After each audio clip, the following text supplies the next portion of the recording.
Howdy. Sandy here again, sitting cozying up to my Easter tree. The year that my dad passed in December, the kids put up the Christmas tree for me that year. I didn't really feel up to it.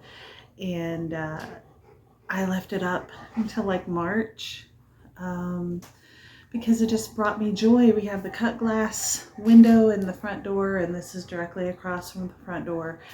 And it just brought me so much joy seeing those twinkling lights going through the glass when I would leave or come home, or just walking around during my day. And so ever since then, I've been thinking, okay, maybe I'll just, one of these years, sorry, Rex is moving my table. One of these years, maybe I will just leave the tree up the whole year and decorate it for whatever season or holiday. This is the year. So we did Christmas, of course. It was still up to start the year, and then we did the Valentine's tree, and then now we have our Easter tree, and at the top of it, I don't know if I can get it up there to see, but we have a crown of thorns. And then on Christmas morning, that will miraculously transform into a little sunburst halo sort of thing, because at that point, representatively, he will have risen, and that is a wonderful, wonderful thing. So that's the tree. I want to share with you the top question that I get when the subject of carnivore comes up. And I can't say this is the same for everybody. This has been my experience. Excuse me. The number one question that people have, Rex. Well, just getting closer and closer. The number one question that people have is what can you eat and what can you not eat on carnivore? My question is, I can eat whatever I want. This is my choice that I am making. But there are different levels of carnivore. There's ketovore, which is just kind of a meat-heavy version of keto. True keto, I don't remember the exact percentages, but it's like 75% of your calorie intake should be from fat, and then I think it's 70%, then 15% from protein, and then the last 5% from vegetables. Okay, something like that. Ketovore is just a heavier meat content to that diet. There's also just your general, there's dirty ketovore or dirty carnivore. People have different concepts of what that is. And then there's just regular carnivore, which basically, if it had a face at some point in time, then eat it. That being said, butter is a key component for a lot of people's carnivore journey, and of course that never had a face, but it came from something that did. Or I've also heard it said if it had a mother, then it's fair game. Hopefully you get the concept. You know, people want to say, well, you're not really carnivore if you drink coffee or tea, because those come from leaves. A lot of carnivores don't do herbs and spices in their cooking. For some people, it's because they don't react well to it. They come to learn that their body does not react well to any sort of plant product.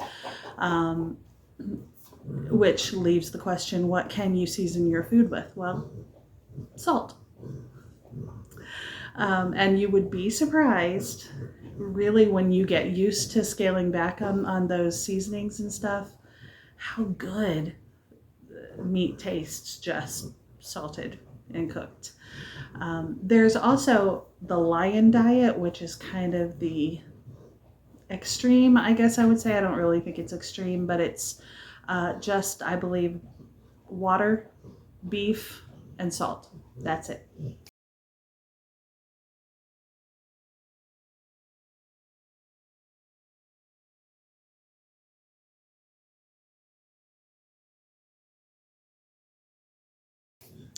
Where I came into the routine of with carnivore was I did eliminate seasonings, and I gradually uh, tapered off my vegetable intake. I did still drink coffee most of the time. Uh, Tea was never really a thing for me until just the past couple of months since I had the flu a couple of months ago. I got really on a hot tea kick, so I'm still doing that. Technically, I mean, those are plants, they are not carnivore, but plant animal, I'll get it here one of these days. Animal based fats, butter, tallow, suet, lard, schmaltz, whatever. If it's an animal and it produces fat that can be extrapolated for use, it is fair game. So, in a nutshell, that is carnivore. If it had a face, or if it's produced by something that had a mother, then it is fair game. That also includes organ meats, of course, and fish roe. Fish roe is like a tiny microcosm of all the good things that you need to feed your body for it to work properly. So we'll get into more of some of that stuff later, but in a nutshell, that's carnivore. There is a fountain filled with blood drawn from Emmanuel's veins, and sinners plunged beneath that flood lose all their guilty stains, lose all their guilty stains, lose all their guilty stains, and sinners plunged beneath that flood lose all their guilty stains.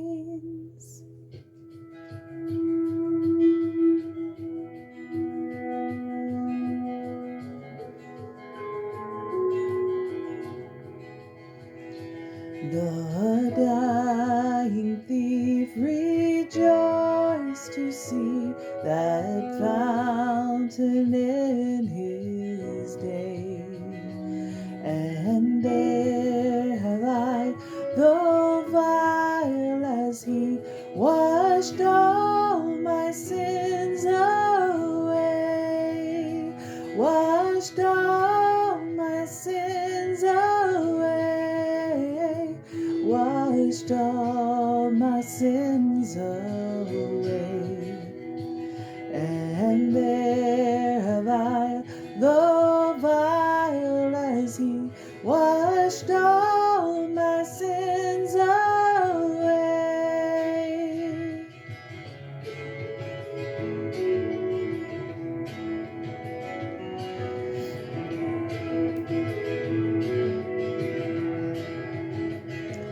Dear dying Lamb, thy precious blood shall never lose its power, till all the ransomed church of God are saved to sin no more, are saved to sin no more, are saved to sin no more, till all the ransomed church of God are saved to sin no more.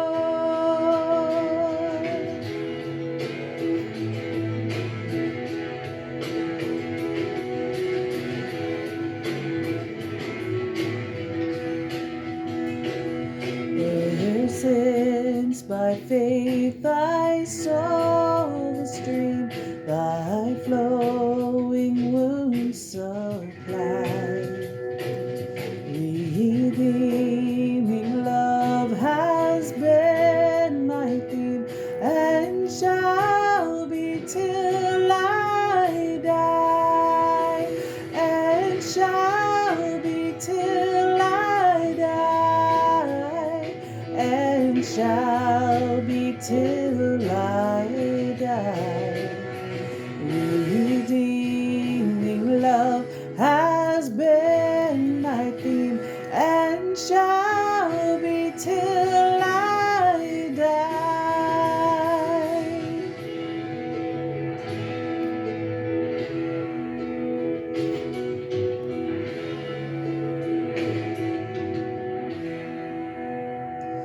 When this poor lisping, stammering tongue lies silent in the grave,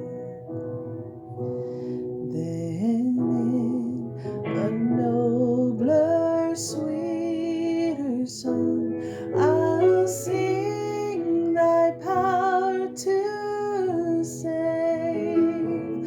I'll sing thy power to save. I'll sing thy power to save.